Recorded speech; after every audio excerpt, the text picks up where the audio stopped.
Hello, everyone, and welcome to the very first webinar in the new Globe webinar series on the future of global governance.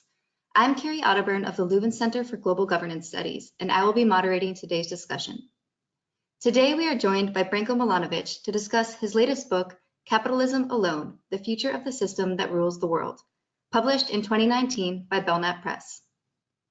Professor Milanović currently holds the position of Visiting Presidential Professor at the Graduate Center of the City University of New York, and is a senior scholar at the Stone Center on Socio-Economic Inequality. For nearly 20 years, he was lead economist in the World Bank's research department. A leading scholar on inequality, he has authored award-winning books including Worlds Apart, Global Inequality, and The Haves and the Have-Nots, a brief and idiosyncratic history of global inequality. Also joining us today as discussant is Dr. Pablo Astorga.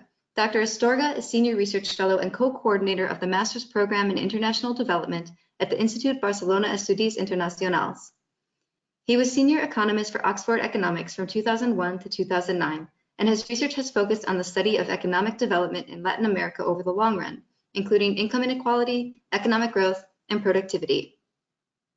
We will begin today's webinar with a brief introduction of the book by Dr. Astorga before we turn to a presentation by Professor Milanović of about 25 minutes. Dr. Astorga will then start off the discussion with a few questions, and Professor Milanović will have an opportunity to respond. Then we'll turn to questions from the audience. Feel free to send questions to me throughout the webinar by using the webinar chat box function on the side of the webinar window. I will collect your questions to share with the speakers following the presentations.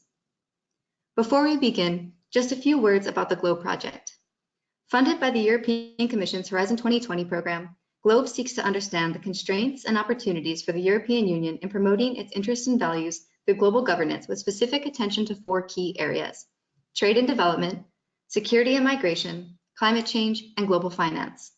The 3.5-year project aims to identify the major roadblocks to effective and coherent global governance by multiple stakeholders in a multipolar world, as well as look ahead to 2030 and 2050 in order to equip policymakers with the tools they will need to deal with future challenges.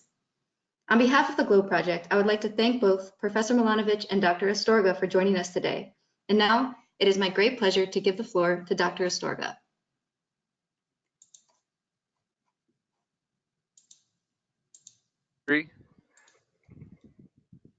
One moment, please.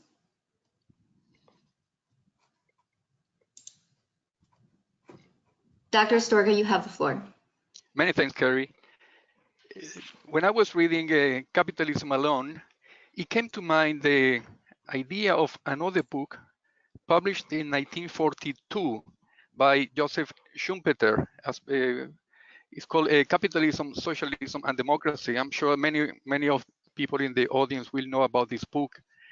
The book was very influential at its time, and Branko refers to Schumpeter in his book, but not to this Capitalism, Socialism, and Democracy. And probably that's a good reason, is that because this book is not relevant anymore in the way of the predictions of the book. But then I wanted to revisit the book. That forced me to go back to that book, and I found some nice coincidences and some parallels that will help us to understand Branko's book and the relevance of Branko's book. The first nice coincidence is about the origin of both books. Schumpeter's first idea was to write a small book on socialism. And when you read Capitalism Alone at the end, Branko confesses that his initial idea was to write a short book on the place of communism in global history. Of course, what Branko calls communism is what Schumpeter called socialism. And so there is another way of connecting both books. This is more indirectly and probably related to the reason for Branko's title. And it's about Schumpeter's prediction. As you know, he thought that capitalism was bound to disappear, not because of its failure, but because of its success. Basically, what he was thinking about was the erosion of the sense of private property, as the owners of physical capital were replaced by shareholders in modern companies. And then he thought that socialism will prevail and will rule. Yeah, and we know that he was very wrong. Yeah, so he was so well off the mark that thus explains the bit of alone in Branko's title. So it's capitalism that was dominant at the end. So what's the key message of Branko's book? I think we can say in a nutshell that capitalism will be the dominant system for the foreseeable future. But capitalism will have three unwanted travel companions. First of all, corruption. Second, global rising inequality, and the associated rising international migration. In terms of the types of capitalist systems, they are alone, but they are not unique. And Branko distinguishes two main types of capitalism: liberal meritocracy capitalism, and the US here is the paradigm. The main weakness of this system is the systemic inequality, as we can see now developing in the US. And this driven by the rising of the share, the capital share in income. And the key risk of this system is the lack of social mobility, basically the end of the American dream. And the second main type of capitalism is called political authoritarian capitalism. This is one-party system, basically. And China is the paradigm here. The main key features of this is an efficient bureaucracy and high economic growth. Main weakness is endemic corruption and also rising inequality, and this corruption because of discretionary power. And the main risk is lack of growth that would erode legitimacy in the regime. So for Branko, this political capitalism is in many cases the product of communist revolutions conducted in societies that were colonies or de facto colonies like China. And now you see how the idea of Schumpeter socialism is now come back here as in this new and this second type of political authoritarian capitalism.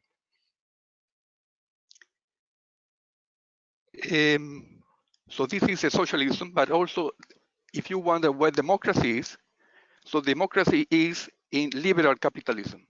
So we got the same ingredients that in Schumpeter's book, but now arranged in a different way, yeah? And now both within the capitalist types. One is democratic, the other is authoritarian. Now, what about the prediction? What about the predictions, yeah? If you look at chapter 5 in Branko's book, which is about the future of global capitalism, I think probably because Branko knew about the problem with Schumpeter's prediction, he's not really committing to a particular prediction. So he's given us options. And I think among these options, what I think is more likely to be the more likely future is the possibility of a convergence of liberal and political capitalism. What Branko sees is a scenario in which liberal capitalism moves toward plutocracy and ultimately merge into a form of political capitalism. And again, a final twist with the comparison of those two books is that you see if that happens, that convergence, that merge between the two types, the casualty of that scenario is going to be liberal democracy. So in a way, Schumpeter was right at the end in the sense that, well, he thought socialism will prevail, but also that was the end of liberal democracy. So let me end this introduction with a comment written by John Kenneth Galbraith about Schumpeter's book, but which I think equally applies to Branko's. And I quote, he said, "This is a book to be read not for the agreement or disagreement it provokes, but for the thought it invokes." Branko, the floor is yours.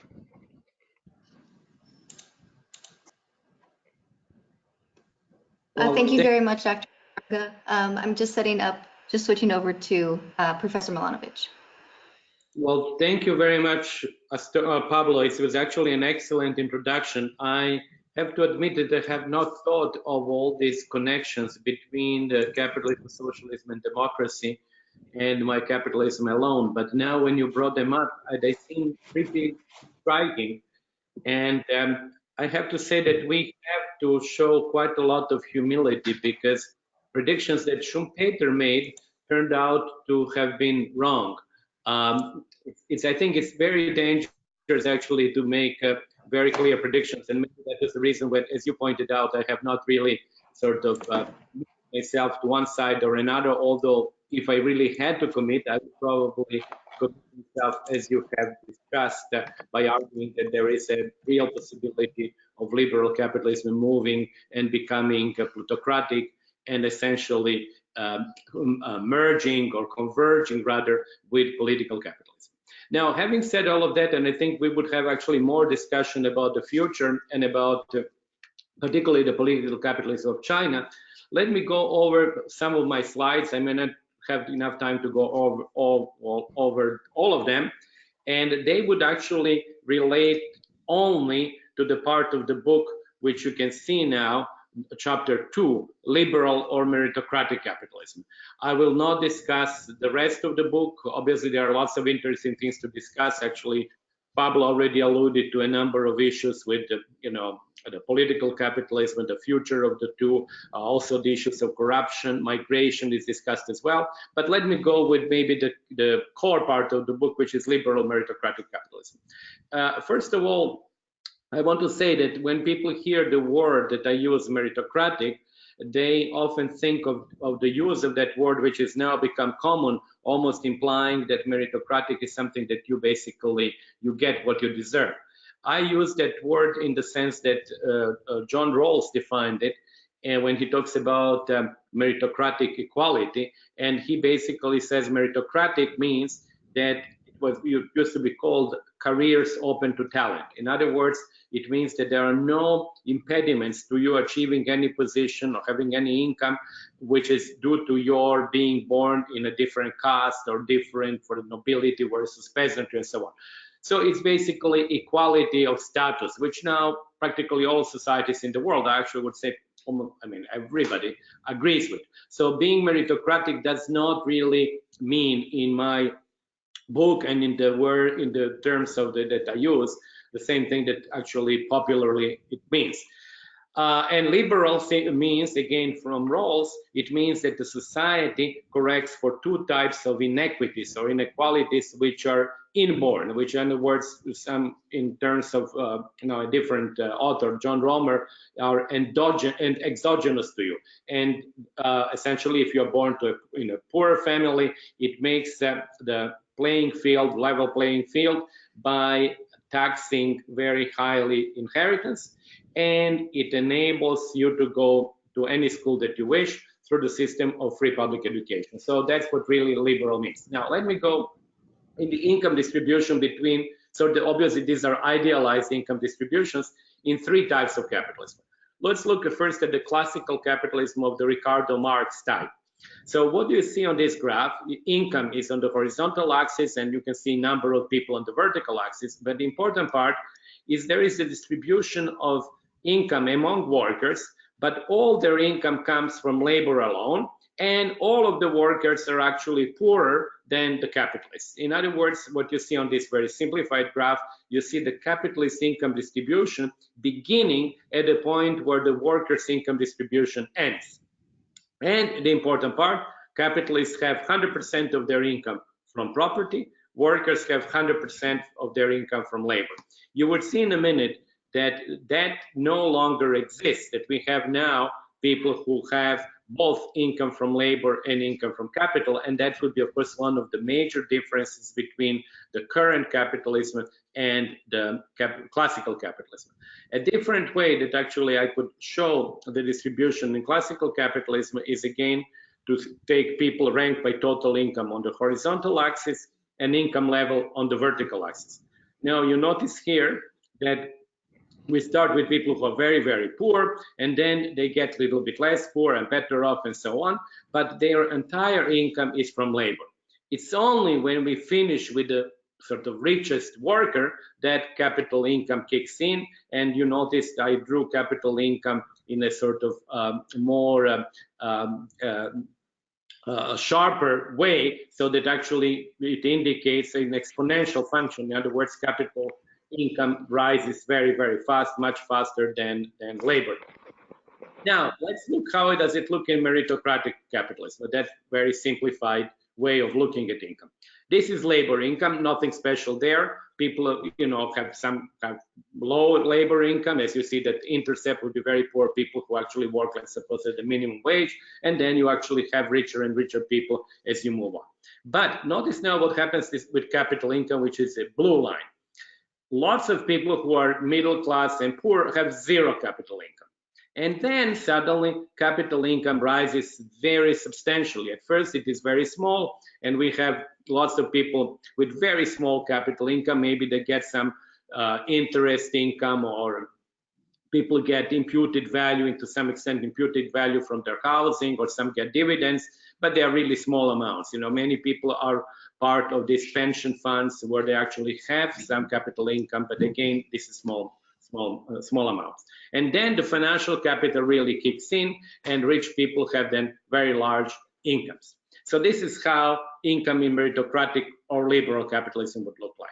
Now, let me just introduce what I hope would be the new capitalism, which would kind of replace, if you will, liberal capitalism, which I called people's capitalism. Now, labor income stays the same, just for simplicity. I don't introduce higher taxation, other things, so just keep it very simple the way that it was before. Now, but what happens now with capital income? Notice one big difference. Inequality still is present.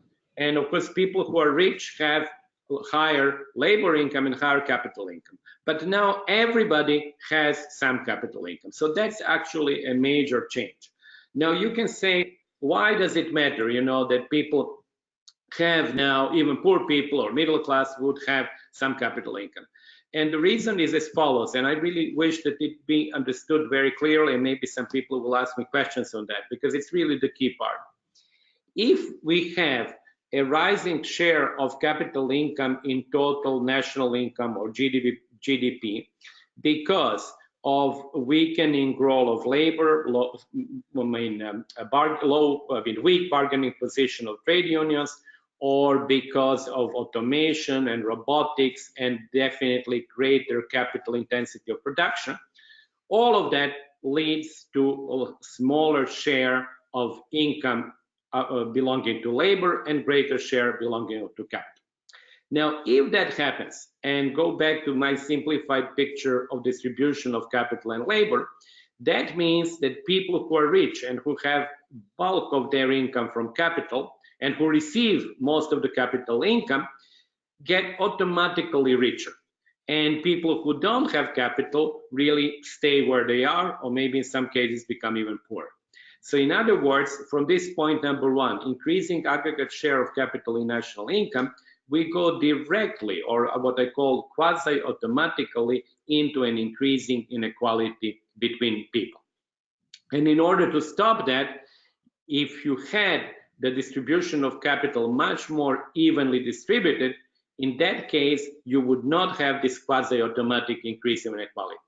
You would have, if somebody has, 10 units of capital and I have 5 units of capital, obviously, he would actually become, in absolute terms, richer than I, but our ratio would remain the same.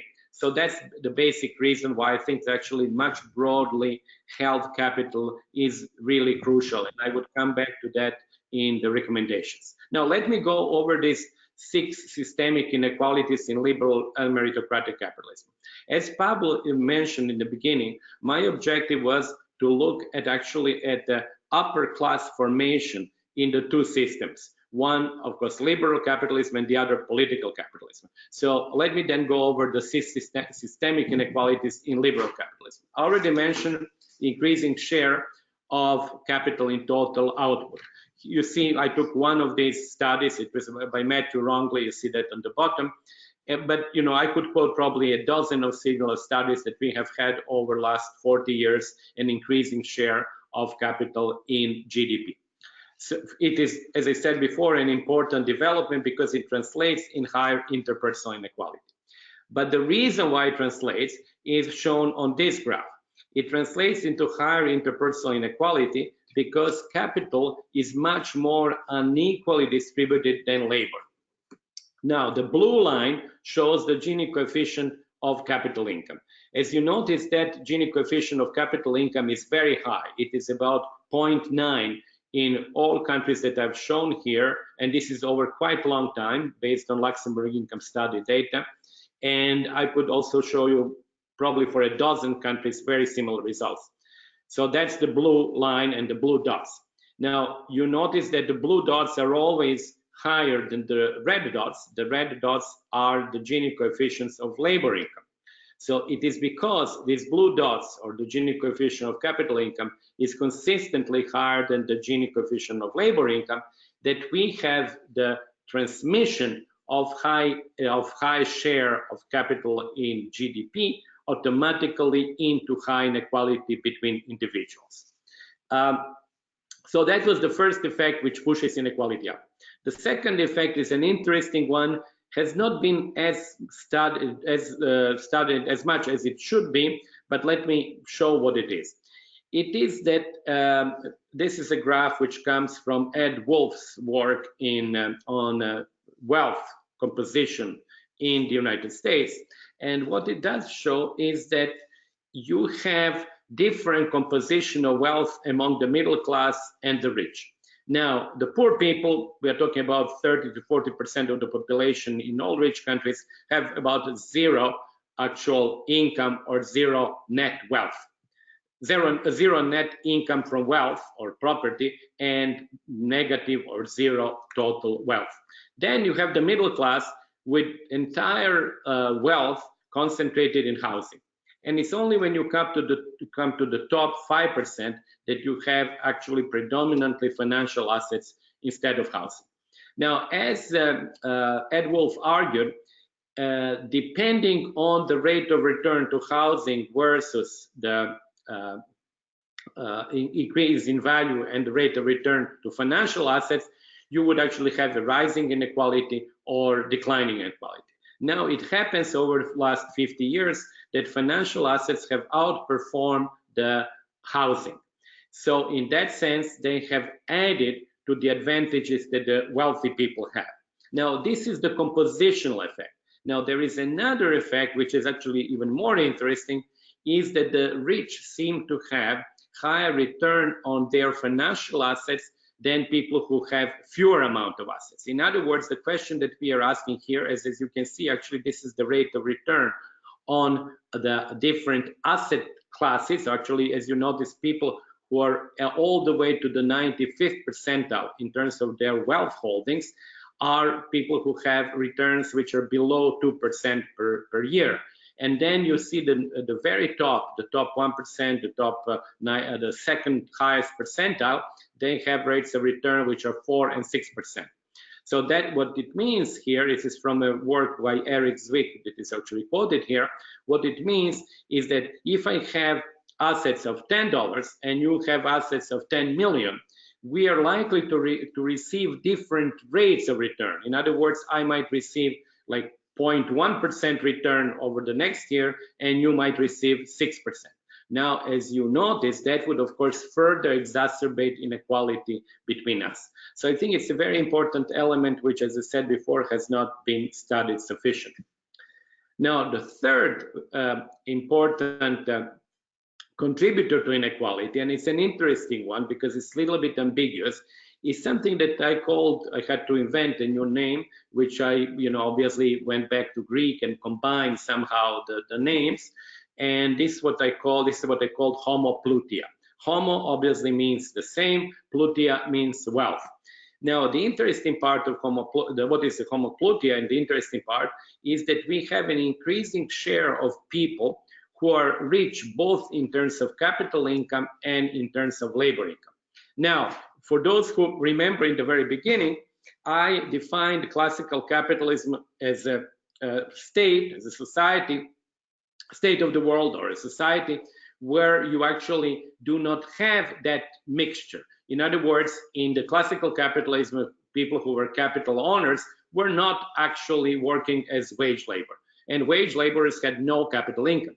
But in the new capitalism, in liberal capitalism, we actually have, and this is the graph which shows that for the United States, we have an increasing share of people who are in the top decile by labor income and in top decile by capital income.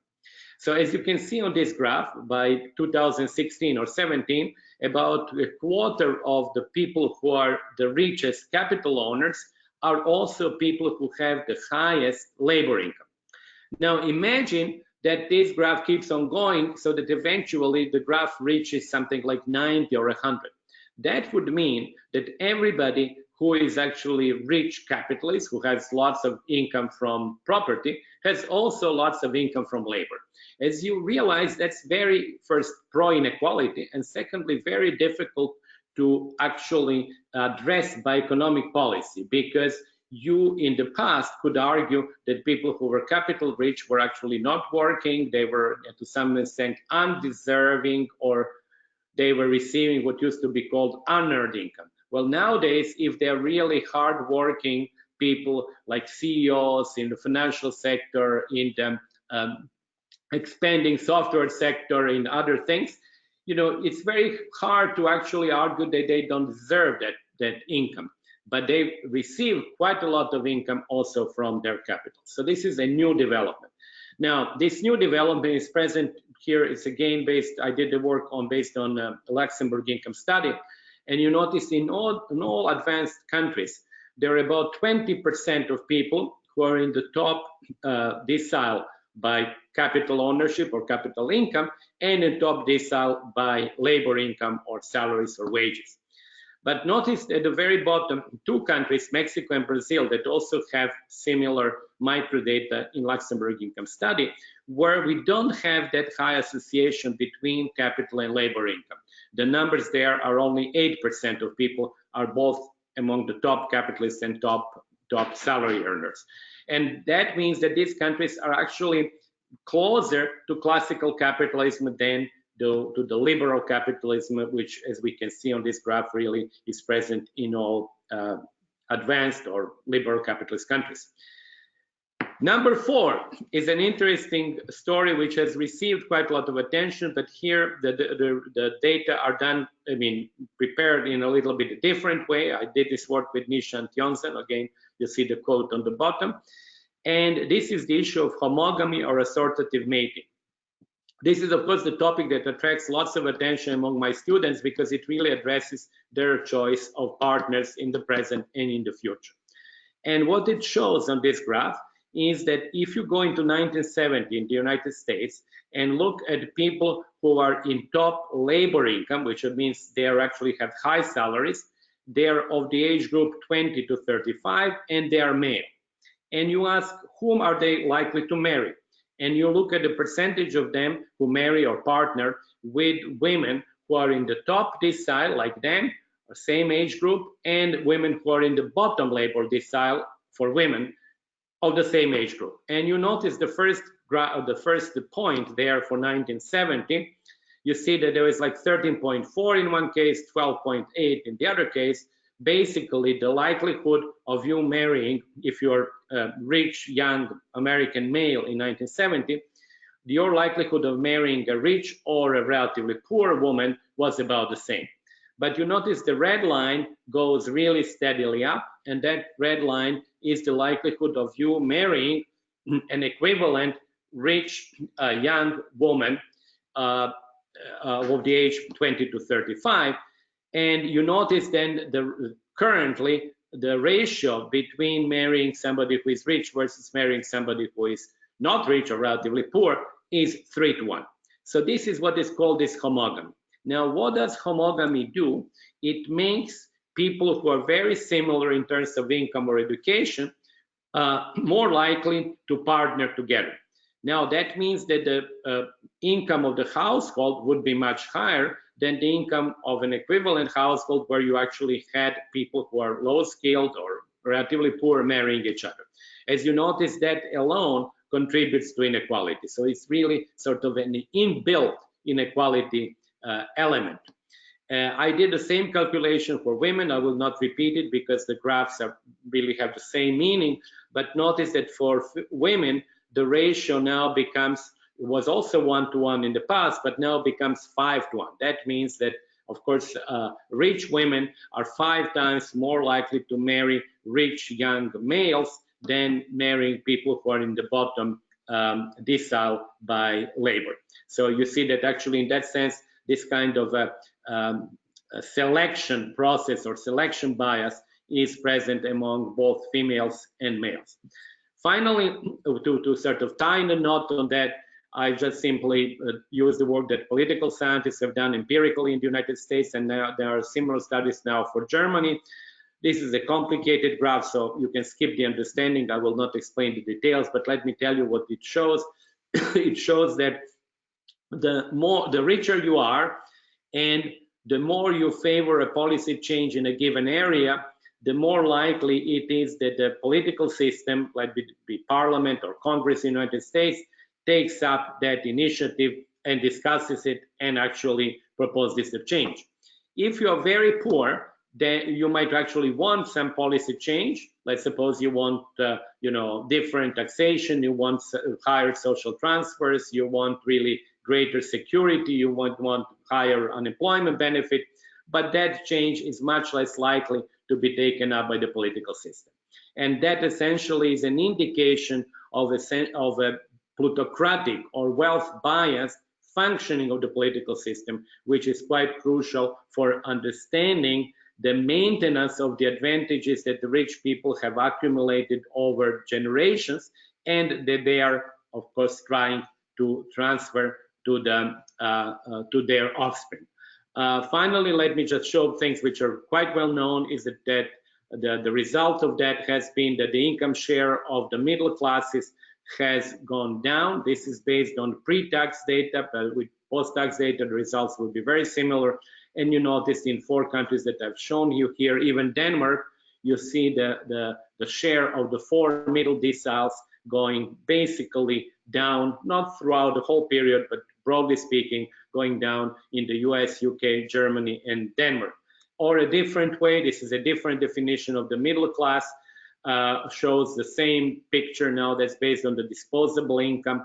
And what you notice there is that all countries that are shown here, be it Finland or the Netherlands, and not only the United States, really have actually had a reduction in the importance of the people who are in the middle. In other words, there are fewer people in the middle than there used to be, which is not necessarily only a bad thing, because some people who were in the middle have gone up, and some obviously have gone down. But the hollowing out of the middle means that you have higher polarization of incomes. So let me then, I'm not sure what minute am I now on, but let me try simply to end with 2 last slides, which deal with policies.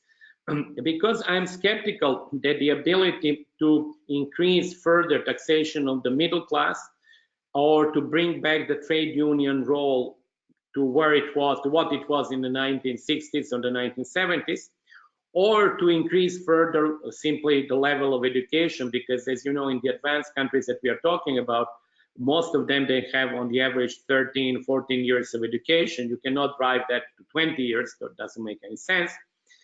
I think we should actually focus on much more equal capital and labor endowments. I've already explained why much more equal capital endowments are crucial, because they would make everybody be a stakeholder in a society where capital receives more and more of total income. But this is not sufficient. The increased ownership, or more widely spread ownership of capital, would do a lot. And of course, that can be achieved through what you can call pre-redistribution, where we reduce the concentration of capital ownership and we spread it to the middle class through employee stock ownership plan, through shares that would be given to workers, through lower taxation of small investors, and especially through high inheritance taxation, as argued by Rawls, which would, of course, reduce the advantages of the rich.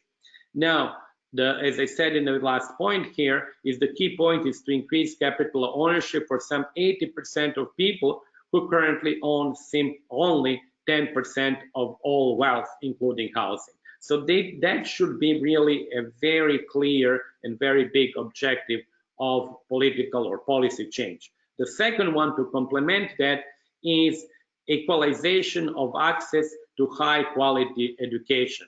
Now, I'm using here the United States as really an example where high quality education, or at least what is considered high quality education, has really become a monopoly of the rich. And the reason why it has become a monopoly of the rich is because the cost of such education are extravagantly high. Sort of a family would have to pay something like almost $100,000 per year for 2 children to go to some of these top schools. And I don't mean only the top dozen schools, but when talking about the top 100 schools, many of which are, of course, private. So that's what we get actually in the case of the United States, is basically we get a straight line with parents' income level or income rank on the horizontal axis and likelihood of attending these top schools on the vertical axis. And to reverse that, and thereby to reverse the transmission of the inherited advantage, you need to have free public education of same very high quality, accessible to everybody. So the bottom line when it comes to policy recommendation is twofold. The first one, much broader ownership of capital, and the second one, much easier access to high quality of education to everyone. So these two things would break the link between parental income and offspring income, and would actually make it impossible to create a self-sustaining top class, which I think is one of the dangers of plutocratic system if the current system is not reformed. So that would be all from me. Thank you very much, Professor Milanović, for this truly fascinating presentation on your research. Next, I'm going to give the floor briefly back to Dr. Astorga to kick off today's discussion. And I would also like to remind the audience that the Q&A will begin soon. So please, I invite you to send me your questions via the webinar chat box. You'll see that in the bottom right part of your webinar window. So do send your questions in, and Dr. Astorga, the floor is yours. Yeah, thank you very much. Thank you, Branko. Very interesting presentation. I'm going to be making a comment more than a question, and focusing on chapter 3 on political authoritarian capitalism. So it's going to be more complementary to your talk. And also I'm interested on this because it's a perspective from the global south. And it's about the role of communist revolutions in your book.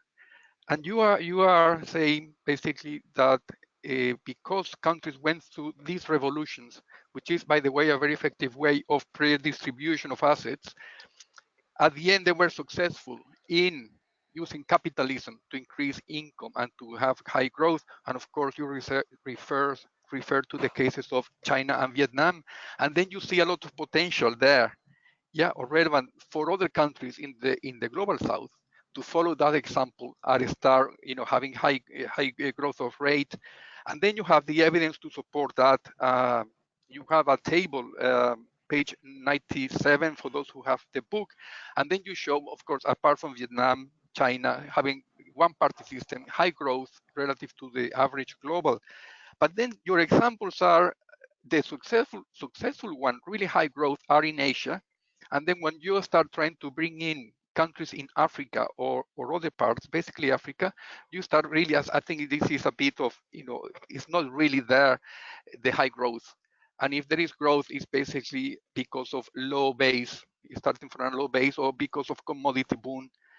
So the point is probably to what extent you really think that this political authoritarian capitalism appeals or have a chance to succeed in the global south, or may end up like Russia, which is another big absent here in this political authoritarian capitalism. Yeah. Thank you. Well, thank you for the question. Thanks a lot, Pablo. I would be brief. That's actually an excellent question. And once again, I would really like to emphasize how much I appreciate your bringing up Schumpeter.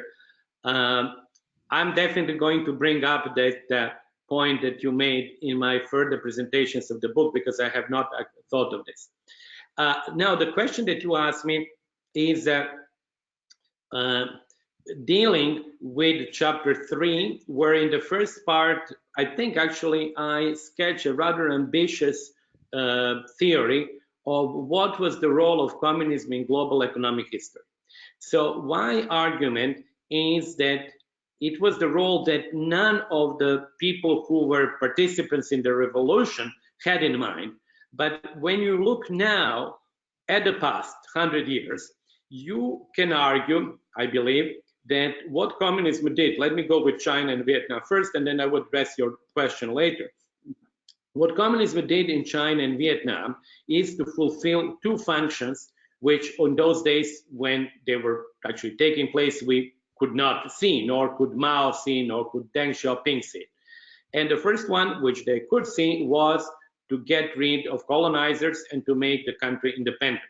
Secondly, to destroy feudal impediments, or when you can call it growth inhibiting institutions. They have to do with the power of landlords, with the usury power of landlords, which was quite clear in China and Vietnam, with education impediments, particularly for women, for equality of genders, general equality of people, destruction of that non-meritocratic factor that actually limited people's advantages in life. And I think this was the second function. But what they didn't realize, that actually they laid the groundwork for the development of national, local capitalisms, as is the case in China and Vietnam. And that's why I spent quite a lot of attention in chapter 3 in explaining that China, in the way that it functions, is really a capitalistic country. So I then define communism to have had a role of bringing independent, autonomous capitalism to the countries that were relatively poor and that were colonized. As you notice, that's a very different definition from the typical definition of communism, because in a typical Marxist definition, you have communism as the higher stage than capitalism. In this case, it is somewhat paradoxically reversed in the case of colonized countries.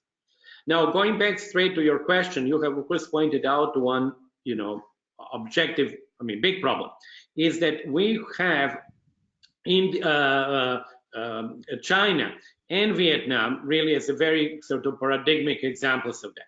But we have also other countries, India, for example, and Indonesia, that have also become capitalists without communist revolutions, although they have not actually, and definitely in the case of India, they have not destroyed all this really growth inhibiting framework, particularly the caste structure, in the way that, of course, China has done it because of and thanks to the communist revolution.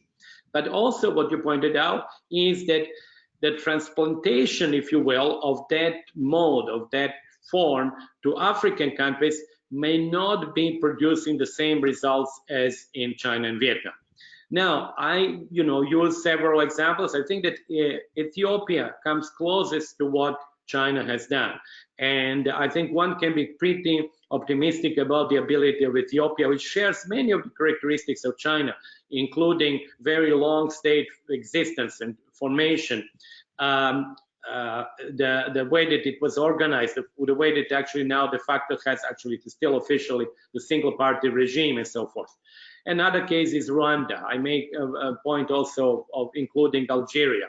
But it does still remain that the ability of China to transmit or transfer its own system is much more limited than the ability of the United States or the Western European countries to actually transfer their own system, to export it, and to have willing imitators. I think in part this is due to the fact that the political capitalism of China has not become very clearly defined the way that liberal capitalism is. Because with the liberal capitalism, it's kind of relatively easy. You just say, okay, I have to have multi-party democracy, and I would have to have private ownership of property, and the economy organized according to the capitalist principles.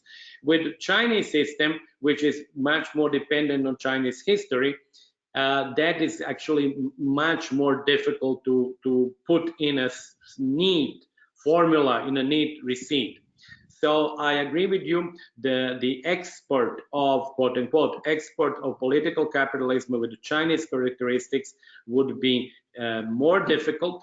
It might not happen to actually involve many countries, but the last point I want to emphasize is that historically, the countries that have been very successful economically, first it was the UK historically, then the United States, and now China, tend to be imitated by others. So I would not exclude the possibility of many imitators who would actually go for efficient bureaucracy and for absence of rule of law that characterize Chinese system. Excellent, thank you. Now we have about 15 minutes remaining in this webinar, so I will turn to questions from the audience. And we'll start with a question from Thomas Bunske.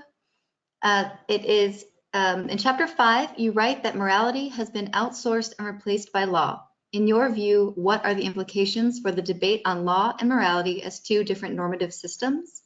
And if you like, I can ask a couple so you have a few to work with when you respond. Okay, so next, let me just go questions one by one because I would like to answer them very, very briefly. Okay, perfect. I actually, yes, that's exactly what I say. I actually say that because capitalist system is based obviously entirely on profit incentives, it actually has to have an underlying system of values which is consistent with that. And the system of values is such that our values are predominantly fashioned by the desire to acquire wealth. I think actually wealth acquisition, again to quote Deng Xiaoping, is really glorious. It is actually the objective that which is actually shared, and the logic which is understood by all of us. Which doesn't mean that we don't have other incentives and other interests, but I think primordially, essentially, our incentive is acquisition of higher income and wealth. In that case, that acquisition can be done by all means, and many of these means are not necessarily immoral, but they are amoral in the sense that we really believe that it is really the law that is supposed to put us in place. We don't have internal inhibitors anymore that in the past, tradition of religion played as a role of internal inhibitors. Now I don't think that we have it anymore, and in that sense, our ethical system has been outsourced to the legal system, and whatever is not found to be in contradiction with the law, or at least whatever law has not been able to discover that we have done, is considered okay. So I think that actually has a pretty big implication about how we are actually seeing us in terms of ethical individuals, and how we see ourselves in terms of the law, because I think that we see ourselves as being ethical simply if we have not been found out to have broken the law. Great. So next we'll turn to a question from Julia Bloser. How was the likelihood of wishes for political change to be taken up by the political system measured? How does the divergence in accepting wishes in correlation to income reflect the difference in political preferences of wealthier and poorer people? I think if I understood the question correctly, I think that the reference here, the allusion is here to the fact that actually rich people have much greater influence in the political process. Now, very often I'm asked, if this is the question, I'm asked, well, okay, so how do you propose, how do you see then the change in the political system if the rich are consistently having much greater influence? So why would they change the system which is actually doing so well for them? And honestly, there is no really, some secret solution, some, silver bullet. I think the only response in a democracy is greater voter participation. It's actually being aware of the political situation, having more information, and voting. And I think it's particularly true, it's less true for Europe, but it's particularly true from the United States, where, as you know, the participation is low. It's even in the case of the presidential elections, where you basically select the person who would have, in many respects, the power of a king, particularly in foreign policy. You have about 50% turnout. So I think it's really political participation by the young people and their greater ability to absorb and to act upon information, which is crucial. If people get apathetic and they don't do, they don't have political involvement, then really it's very difficult to see how the system would change. Great. You just mentioned the U.S. president. So we have a question related to that from Lewin Schmidt, wondering about your views on the Democratic candidates for the U.S. election and whether you believe that either Warren or Sanders or another candidate has better plans to tackle these inequalities that you were discussing. I have not really followed all the details. For example, I have not read Elizabeth Warren's plan, but if you ask me among the Democratic candidates who I believe are the candidates that can really make a significant change, and I think these are the Warren and Sanders. I think it's very clear that if either of them is elected, we would actually get into a period of progressive change. Obviously, as you know, in the United States, when it comes to domestic policy, you're hemmed in, you're limited by the Congress, by other, lobbying powers and all of that. But I think both of these candidates really want to make a change. And I think to some extent, they would be pushed into that direction because of, let's call it frankly, failure of Obama during 8 years, because he entered also as a candidate of change. And actually many of us believe that he would really make a very significant change to US foreign and domestic policy. Well, nothing has happened. So I think that actually if Bernie or Warren win, they would have also absorbed that lesson of Obama. And I'm in that sense optimistic that they would be much more progressive candidates than him or than anybody else. Thank you very much. Next, we'll turn to a question from Erica Maria Rodriguez Somalai. I'm sorry if I did not get that name quite right. And this is an open question to either of you, Professor Milanović or Dr. Astorga. And this is, how do you see, maybe you could both actually give a little response to it, but is how do you see the sustainable development goals in fitting in these changes and what's needed to reduce inequalities? If I mean, just can add something quickly at the beginning. If thinking about Latin America, when Branko discussed the policies for the rich countries, he saw already redistribution, and we understand that taking from taxes, using taxes to take from the people well off, and then going to the poorer people, have no more room or limited room, and then you go to pre-distribution. I think in Latin America there is still room to do the traditional way of redistribution by taxing people with higher income and give them to the poor. But also there is a lot of work to do at the level of pre-distribution, not redistribution, pre-distribution, basically by raising, let's say, minimum wages, power of unions, limiting a monopoly power or oligopoly power. I think there is still a lot to do in Latin America with the more traditional ways of policy in order to address inequality. Let me say on this, actually, I agree entirely with Pablo. When I was talking about these recommendations at the end, they were very clearly designed or targeted to the rich countries. But if you look, and of course I work with microdata and I use Luxembourgian study data, and we have a bunch of Latin American countries. If you look at, of course, tax rates, or if you look at how much social transfers and direct taxation reduce inequality in Latin America, it is a fraction of what social transfers and direct taxation does in Germany or the Netherlands or in the US. So clearly there is huge fiscal space in Latin American countries to proceed to the sort of conventional, more traditional means of inequality reduction.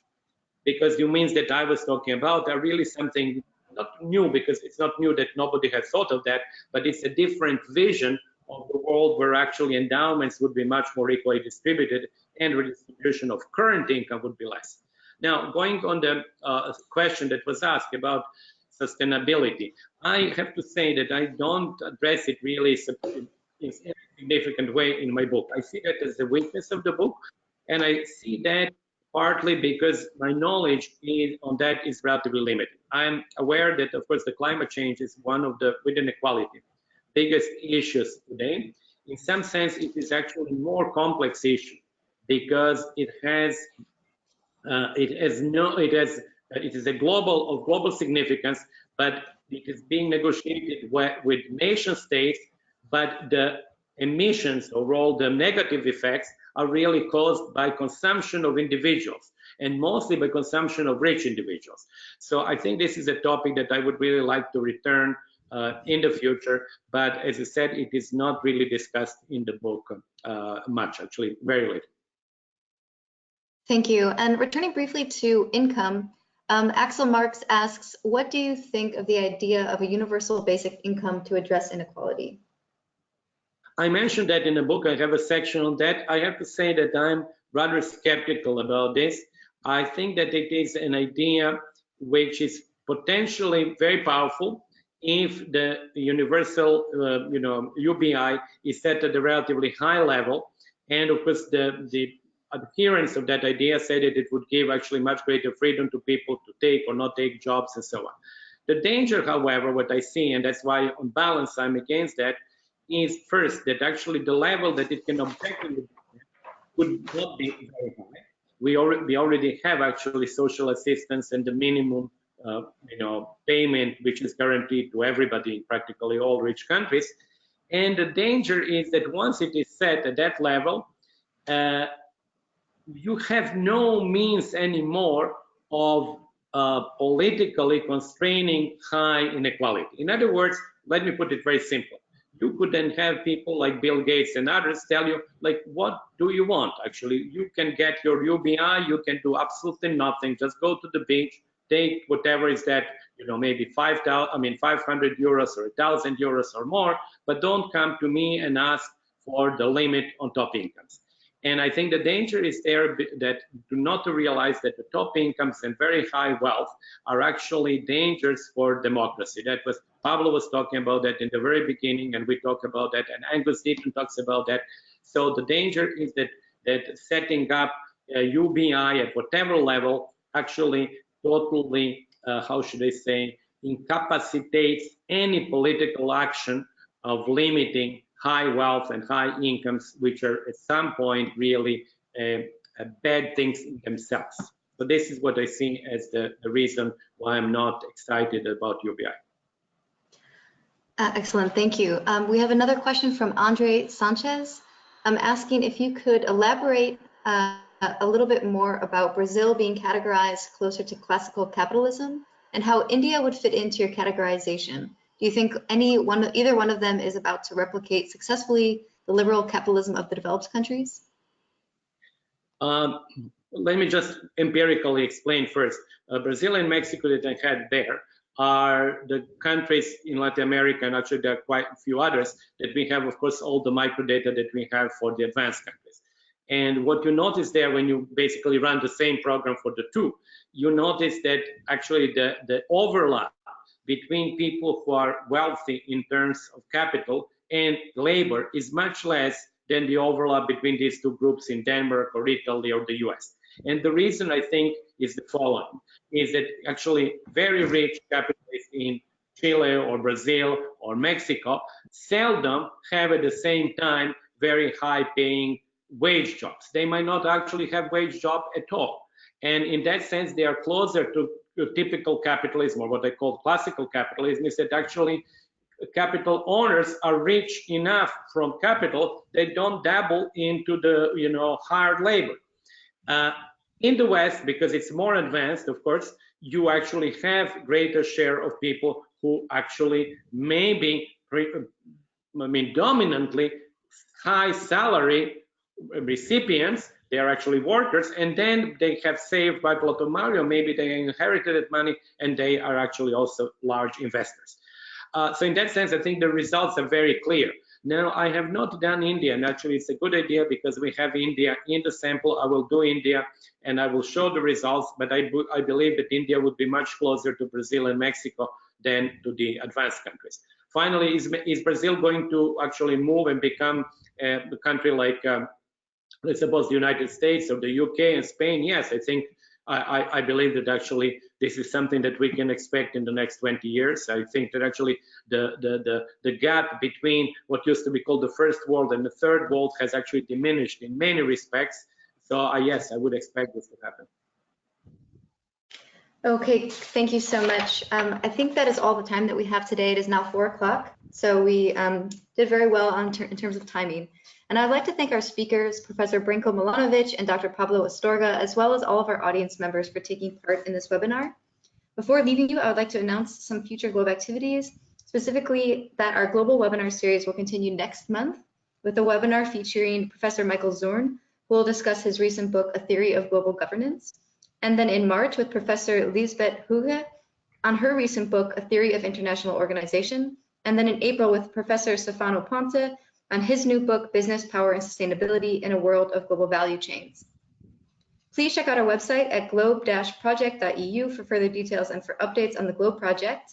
And thank you for joining us, and we hope you will join us again next time. From Professor Milanović, Dr. Astorga, the Globe team, and myself, thank you very much, and goodbye. Thank you, goodbye. Thank you, goodbye. That's it. Good.